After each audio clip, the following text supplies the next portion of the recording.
ponemos un separador y vamos a arrancar con la neocolonización de la Argentina por el señor Sergio Genovese.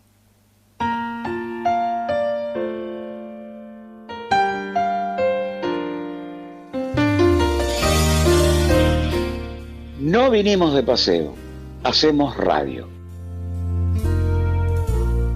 Bien, Sergio.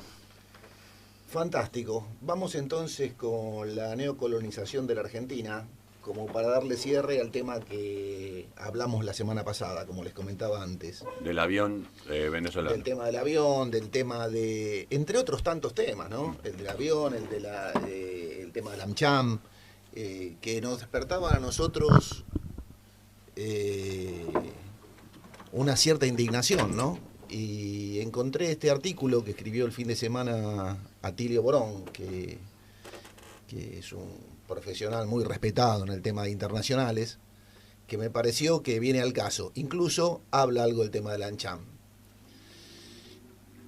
Atilio dice lo siguiente: en los últimos tiempos, la Argentina ha acelerado su deslizamiento hacia una condición neocolonial. Bueno. Se escapó, perdón. No hay problema. Les decía, en los últimos tiempos la Argentina ha acelerado su deslizamiento hacia una condición neocolonial. Si hubiera que marcar un hito de este proceso, diríamos que esta tendencia irrumpe con fuerza durante la dictadura cívico-militar, con el estallido de la crisis de la deuda externa, en agosto de 1982. Esta corrió como un reguero de pólvora por toda Latinoamérica y el Caribe, y acentuó la vulnerabilidad externa de nuestros países. Porque, tal como lo observara con sagacidad John Quincy Adams, sexto presidente de Estados Unidos, hay dos formas de conquistar y esclavizar una nación. Una es la espada, la otra es la deuda. La recuperación de la democracia atestiguó una tentativa inicial del gobierno de Raúl Alfonsín de enfrentar colectivamente el tema de la deuda externa mediante la creación de un club de deudores, el Grupo de Cartagena, para negociar. Con cierta paridad de fuerzas con el club de acreedores, la administración Reagan fulminó esta iniciativa y a poco andar, su radical cuestionamiento ocasionó la salida del ministro de Economía Bernardo Grispun y con ello el fin de los ensayos de gestión macroeconómica heterodoxa. El previsible derrumbe del gobierno alfonsinista abrió el camino para la reencarnación neoliberal del peronismo. En efecto, el menemismo fue el segundo acto de un proyecto cuyo primer capítulo había sido protagonizado por la dictadura genocida. Junto con las profundas reformas neoliberales del gobierno de Carlos Menem, gran parte de las cuales sobreviven todavía al día de hoy, se acentuó la dependencia de la Argentina en relación con Estados Unidos, reduciéndose los márgenes de autonomía nacional en materia económica y en la política exterior. Con el kirchnerismo, esta tendencia hacia la neocolonización de la Argentina detuvo su marcha, pero sin ser completamente revertida, pese a indudables avances, como acabar con la dictadura del FMI o la estatización de las AFJP y la adopción de una política exterior independiente.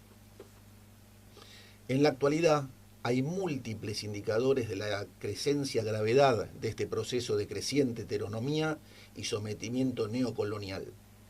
El escándalo de los puertos privados sobre el río Paraná, la absoluta falta de control sobre nuestras exportaciones agrarias, pero también mineras, y la debilidad del Estado para controlar la dinámica arrasadora de los mercados, caso de la inflación, por ejemplo, son otros tantos indicios a los cuales se podrían sumar muchos más de esta progresiva pérdida de soberanía. Pero en los últimos días se han agregado algunos elementos más.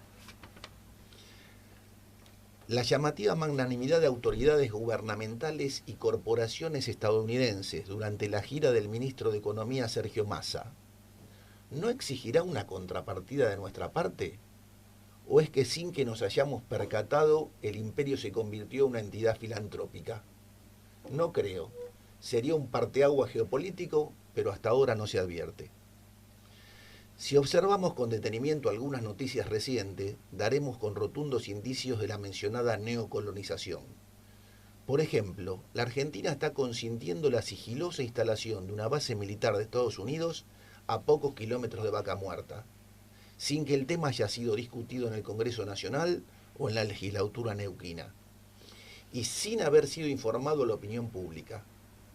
Segundo, la abierta intromisión del embajador de Estados Unidos, Mark Stanley, recomendando una estrategia de coalition building en donde convergen todas las fuerzas políticas, con la excepción del 30%, que casualmente es el caudal electoral del kirchnerismo.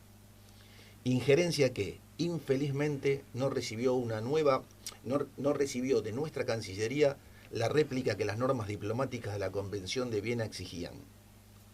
Tercero, las reiteradas declaraciones de la jefa del Comando Sur, Laura Richardson, acerca de la necesidad de preservar este verdadero emporio de recursos naturales que es Latinoamérica, para uso exclusivo de quienes habitamos esta parte del mundo y no para, según sus palabras, nuestros adversarios y competidores, que también saben de nuestras riquezas y vienen a nuestro vecindario para apoderarse de esos recursos.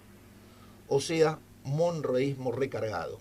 Y de ahí la necesidad de instalar una base en Neuquén.